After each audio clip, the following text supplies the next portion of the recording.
Had to hit play on that thing, you know what I'm saying? We got to record for the YouTube. We got the homie Lee, the Crusader, in the building. Bam, bam, bam, bam. What's up, man?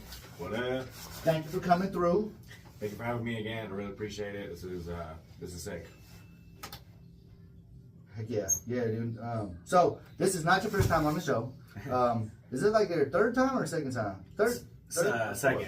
Second time? Okay, dope. So for everybody that wasn't tuning in last time, let them know where you're from and a little bit about yourself. Okay, I go by the name Lee the Crusader. I'm currently living in Katati right now. Yeah, Northbay. Where they get naughty always. It's the home of the accordions. I didn't really even know the history of it. It gets pretty deep. Home of the accordions. Yeah, I know they like do the festival and everything. Yeah, there's something I don't know it well enough. It has origin there? Yeah, there's something I like. Okay. It gets deep because there's even a statue at that park. I seen the statue. Yeah, I seen the statue. so, He's jamming on the statue. He's like definitely jamming. And I know for years they do the accordion festival, and it's been known for that. I've never Googled it. Yeah, I know. I didn't either. Somebody was like, "Hey," because I brought that up, and they're like, "Hey, do you know blah blah blah?" And I was like, "No way." I didn't look it up or anything, but they seemed like they knew what they were confident. You know? I mean, they throw down for the accordion festival every year. Yeah. And so I know they're with it. They're with the accordion. I just really didn't know the origin of the accordion was there or something. So I'm gonna have to Google that. Dope, man. So how long have you been doing music? I've been doing music for 15 years now, maybe going on 16. Okay, so, nice. Yeah, nice. I just kind of I started when I was a sophomore in high school, Dope. And some other friends were like rapping at the time, and I always I was really like a big Tech 9 fan. That's kind of like what got my taste. I would like lip sync his like the words to his song, and I would just like rock out pretending I'm performing in like 100,000 people stuff, or like something. the first stuff that nobody even busts, like the Amateo and all those fucking songs, bro. Like, so good, dude, it was so awesome. I remember when Amaplaya actually hit the radio station. It was on and it was off like right away. It was crazy because he was like blowing up, and I think because he's still underground, and I think he like was like, no, don't do that to me, because like literally he was gonna blow up like out here too. And not saying he didn't, because he did. He's like the highest paid underground rapper of all time. Oh, yeah. Shout out to Tech 9, bro, because that is super dope, and I've loved him forever. But it's crazy because I remember when his music hit the radio, and then like almost as fast as it hit the radio, it was gone. And then he like blew up. It was crazy. Yeah. It was crazy. Yeah. But it's interesting. Yeah, no, it's he was nuts. Dude. Like still is. Like, you know? His first stuff was crazy, bro. Like on one and all this stuff that he had, all the like oh man, you can't even say half the stuff on the radio. That's probably why they never put his music on the radio. I was gonna say, they're like, he rapped too fast. Like I can't even understand. He's probably just cussing the whole time. I don't know what he's saying. We can't put them on here. Yeah. Some old like angry white Karen in her suit. Anyway, so cool, man. Like, it was a dope weekend. We were talking about the weekend, man. I ended up seeing you up in Hillsburg.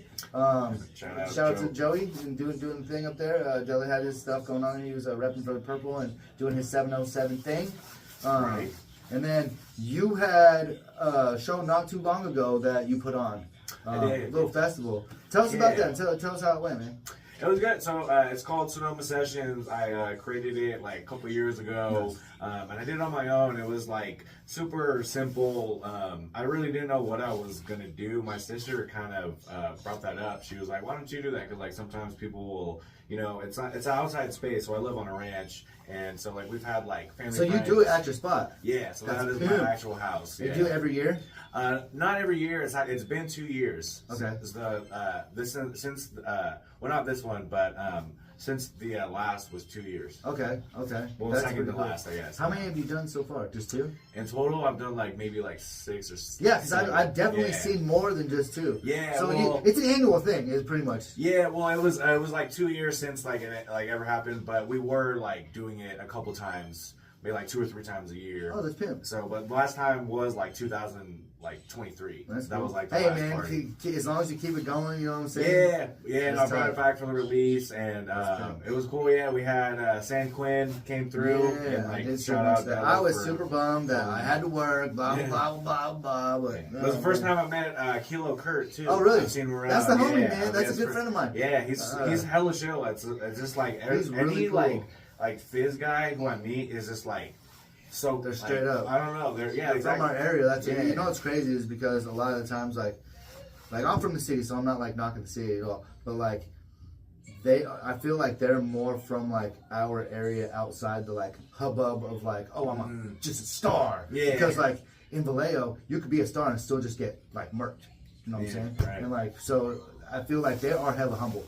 Like, because they're real people. Yeah. And they're like, they did get big, but they're literally real people and coming from real areas. You know what I'm saying? So it's like, in that aspect, when they one-on-one, when you show them respect, bro, they show you respect back. It's crazy because, dude, cool. I 100% agree with you on everything you say because I've been working with the Fizz Camp for about 15 years.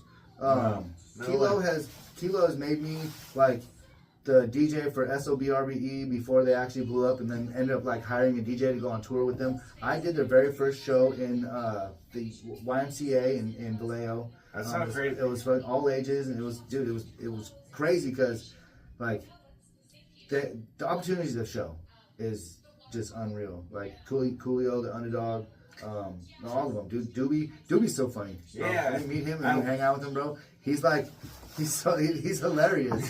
He's so funny. Yeah, no, like you like nailed it. I feel like he's just like the like kind of goofball out of the group. Even like when he's performing, he's just like he's like I can tell he's having so much fun. Yeah. Like I'm just like wow, like that's huge to keep like that like energy is just like I don't see like you know I mean I guess like not just rappers but just like artists in general having that like joy is like huge. You know what's crazy though too, because like you mentioned that San Quinn was there, and I mentioned about I'm gonna retract everything I said about people coming out of the Bay being superstars and stuff, because San Quinn and even Rappin' Forte and everybody from right there in the Fillmore, because that's where San Quinn is.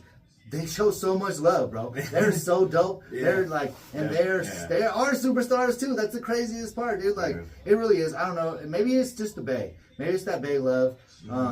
Did you see the thing going on with Mr. Fab and Messy Marv? He pulled up to Dope Era, and they we're talking, rekindled a lot of stuff, and it was really chill, bro. And Mr. Fab put a little, it was 2-3 paragraphs, a little thing of them, and they were embracing and stuff like that. And bro, it hit, bro. It was cool, to see, it's what the Bay needs. You know what I'm saying? Because there was a time where the Bay was just together, bro, and it was we're unstoppable. Everybody every song was fire. Everybody that was on it, you pretty much you heard Messy Marv on everything. You heard Mac Dre on everything. You heard, it was just it was killing it, dog. Jack was on everything. You know what I'm saying? And Jay Stalin, and there was so much unity going on, bro. Yeah. And it's not saying that there isn't, just because the Bay always has that, and they always come together at some points. And I love being able to throw shows because I get to see the unity back. The other day, when we're at Martinez in general, Doobie was there, Yuck Mouth was there, Coolio the Underdog, and it's crazy because everybody thinks Yuck Mouth and Mac Dre they have their thing, but bro, they're good. You know what I'm saying? Yuck Mouth is good with the Fizz Camp, it's the stuff like that. You know what I'm saying? I don't speak on anything else because there's still one person that I think that they need to talk to. But anyway, dude, it's dope to see the unity come back. You know what I'm saying? Definitely, yeah. And be there still. That's weird. For sure, because especially during the 06 or it was insane. Rick Rock too is just and he's still making his beats. It's just I don't know. There's so many just legends that just shaped the Bay there, and somebody Della was one that told me, he was just talk to him, they'll talk to you back. It's really that simple sometimes. Yeah, bro, you can ask them about this and they'll straight up tell you. But I've learned so much about the history of why people do what they're doing and why they're in the lane that they're in, and like do like who they mess with now and why they don't. Like, bro, it's crazy. Like, and because me being the person I am, I'm like a businessman. So I have this like connection with people that when we form this business connection, it's good. You know what I'm saying? Because I hate bad business. Dude, and so 100%. It's got me to meet people and bring people together that probably haven't talked to each other in like 20 years, stuff like that. And so I'm like, hey, like, what do you think about this? And they're like, well, I don't know. Like, it might be good at the show. I'm like, bro, you guys are like professionals. It's like, just book it. Just book it. And like, bro, when they come together, bro, they're hugging, they're chilling. It's like, fun. Bro, it's like back in the day again. You know what I'm saying? They're like, they're up front, like rapping to each other's songs and stuff. You know what I'm saying? It's dope, bro. It's so dope to see. It's so dope to see. But yeah. So what do you have cooking? Okay, yeah. So I just released a project. If you guys don't remember, I go by the name Lead the Crusader. So I dropped a project. It's called Lunchroom Graffiti. It's a 4-song project. I was able to get Miami the Most. Shout out Miami the Most. If you guys know Bay Area rap, he was going crazy on everything with that Fizz Camp. And I got some really nice intros from my mom, and I was able to get a collaboration with a local artist named Sabier too, and she's on one of the songs you have, the Slizzard song. Oh, nice. So that was actually a mission to get that done, because Sabier just like, and a lot of people do it too, but she just like records off her phone, and so like transferring the files like to me was just like, oh, it's like, you have to do this again, you know, but like, she's so cool too, like, we have like a good relationship. I mean, as long as you know what I'm saying, because as an engineer too, like, I know things go wrong. Yeah. And it's like, as long as the person who's sending the files knows, like, hey bro, like, it didn't come through, can you try a different way? And they say, okay, yeah, let me try a different way, instead of being like, I don't know. For real, yeah. Yeah, no, that's dope. That's dope that it worked out, bro. Yeah, so it's cool. Crazy to me too that everything you can do on your phone now. It sounds legit. It sounds pretty legit, huh? Like the verses and stuff. You're able to like clean it up and everything. For sure, yeah, it was fine. That's So it was because my buddy, shout out to him. His name is Jacob Stowe. He goes by JB Stowe, but so he's an audio engineer, and he has actually a crazy ass job, like to put like another like big name in like the mix. He does the mixing. He's not in Journey anymore, but with Ross Valerie, he's like the engineer for him. So he's like the ex bassist of Journey, but like original. So that's like his job, you know. But my friend's like has like a pretty diverse background. Like he used to DJ with like, do you remember like Jay True? You ever meet that kid? He was like around the area. I want to say yeah. Maybe you saw him, but so he was like DJing for like rappers and stuff, and then like he even like was like getting like electronic music, and we're talking about it first. So yeah, it all worked out. I was able to just record it at his house, and he just like mixed and mastered everything. That's dope. Yeah. That's dope. So that was the whole, pretty much that project then. Or? The whole project, yeah. Cool. So we have that song, the Slizzard. So you told us about it, but so it's out. It is out. You can go and stream this everywhere. Everywhere and anywhere. Nice. Okay. Cool. Well, yeah. I was actually just trying to buy time while it loaded up right here. So I have the song. You can just like find it like. I don't know. You can find it under your bed. You can find it in your car. You can find it like just playing overnight for several hours, 18 hours. Play it. Just rock this song, man. Just download it and just put it on repeat. You can buy it on iTunes. Everywhere, everywhere. You know where to get music because you listen to music. If you're out there and you don't listen to music, you probably don't watch my show. So I don't know what you're doing right now watching my YouTube. So it's in your ears. It's in your ears. Okay, this one is called Slizzard by Lead the Crusader and Sabier. This is a dope track right here. Check it out, y'all. It's your boy DJ Prodkast. Turn it up.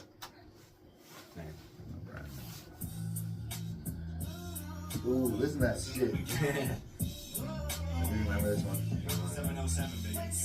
Yeah, this is like, I think this is one of my favorite verses that bass is just so hard, right? It's like an old school like Too Short bass. Yeah, no, honestly, if it was a Too Short type beat that I found on YouTube, and then I connected with the producer, I emailed him because I'm like, I want to make sure at least I have like some connection, and I sent him a couple of emails, and then like one of them I was like super descriptive. I was like giving subject, and I was like, okay, this is like what I want, and he was like, all right, I got you, and I didn't really. You bought an exclusive on them? I didn't know. It was hella cheap. It was like $25. It was like a lease, and then like But you're able to do whatever you want with it. Yeah, exactly. It's like to a certain point, So, but like it's still like a lot of wiggle room. That's dope. Yeah. That's dope, man. And you do it however you gotta do it. It's better than just taking them off YouTube and shit. Yeah. Like, I mean, that's like as long as you contact, you can take anything off YouTube. As long as you contact that producer and you like get a little thing with them, but dude, it's dope. Like I've actually done that once or twice when I actually figured out, hey, you could actually do that instead of just like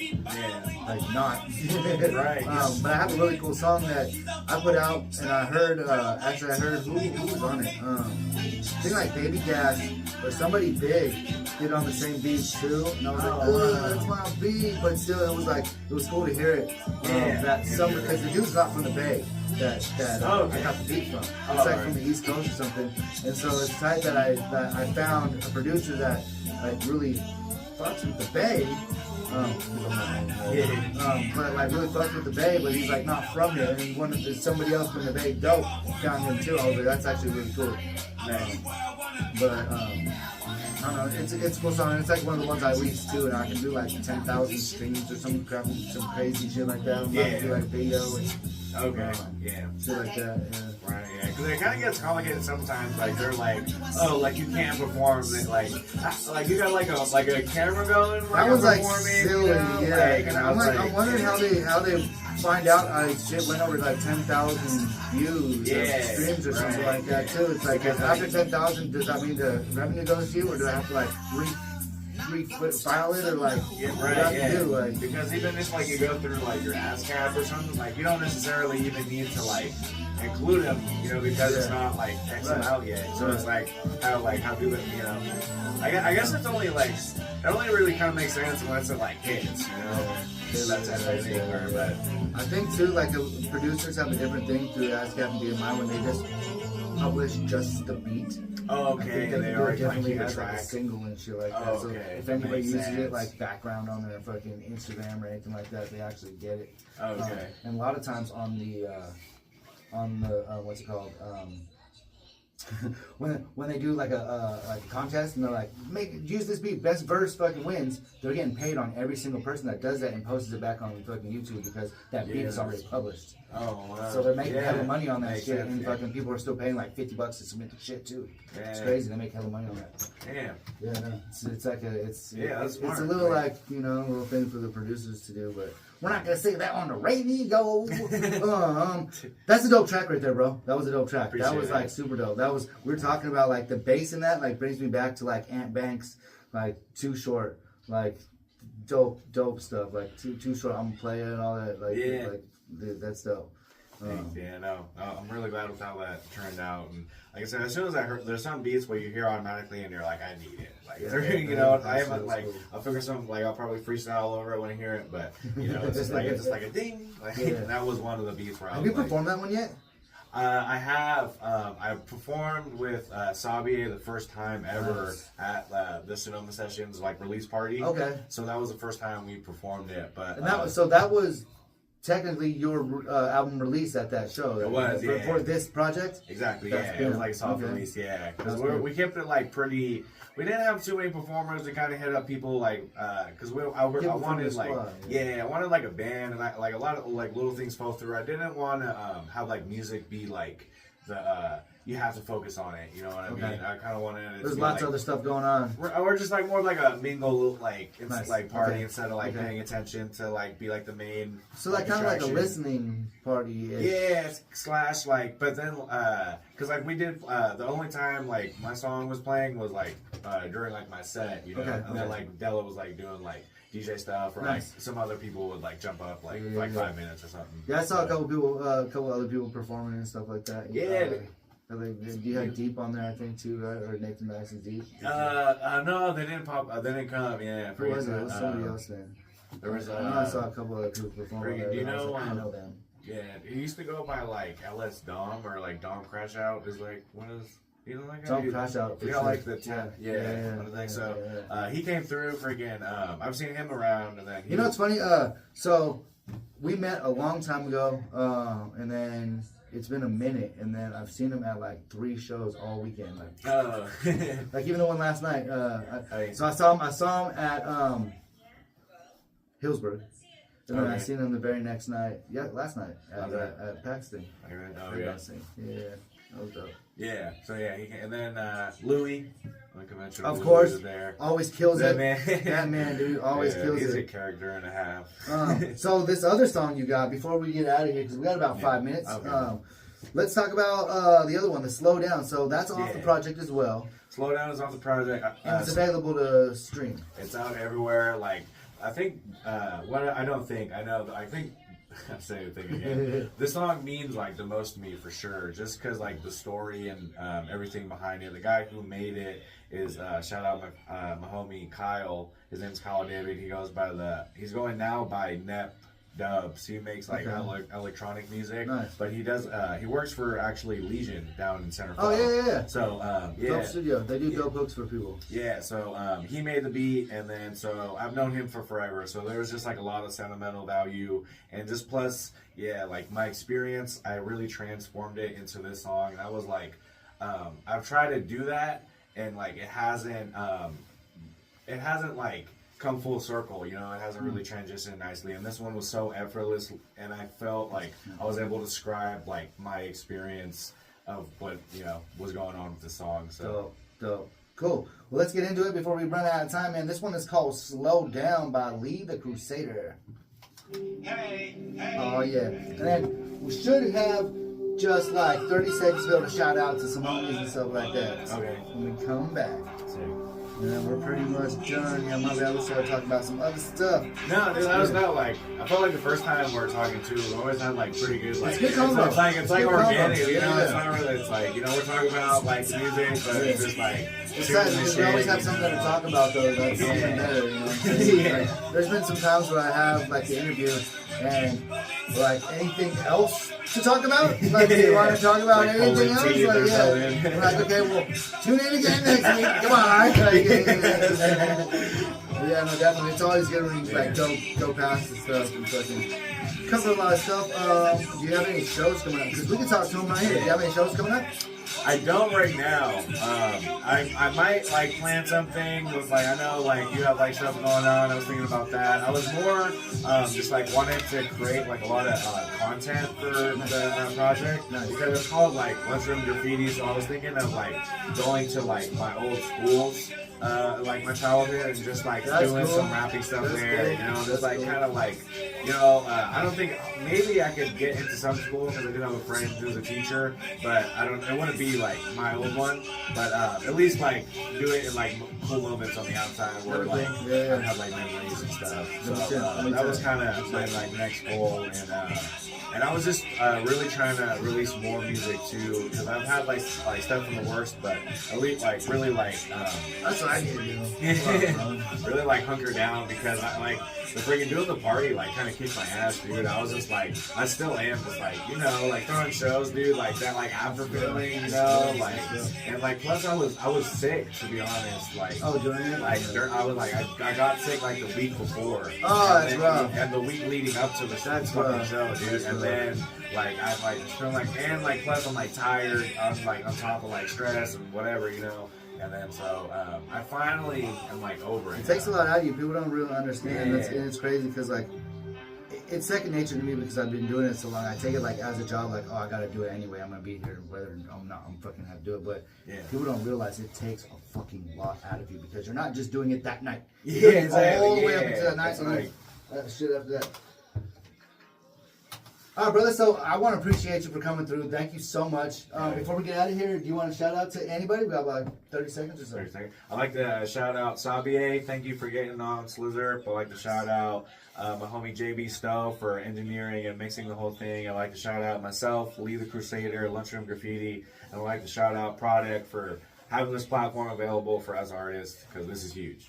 Yeah, man. Thank you. And keep sending your music. Everybody out there that wants to be on the radio, this is not a gimmick or a scam, and I'm not going to charge you money or ask you to do anything, but send me your edited music so I can play it on the radio, man. Yes, sir. We'll be in feedback next week. We're out. That's it. It's 89.1 FM. All right, y'all. Hey, man, tune in. We out here. The lunchroom graffiti, man. That's it right there. Show them that. That's beautiful right there. Bump CDs. Bump CDs. Bump CDs. Go buy CDs. This, if you buy this CD for $10, that's worth probably like, I would say like 80,000 streams. Like you won't even have to listen to it back to back to back to back to back to back. Just, I'm telling you, man. They take our money. Good support right here. Support. Real support. Grab it.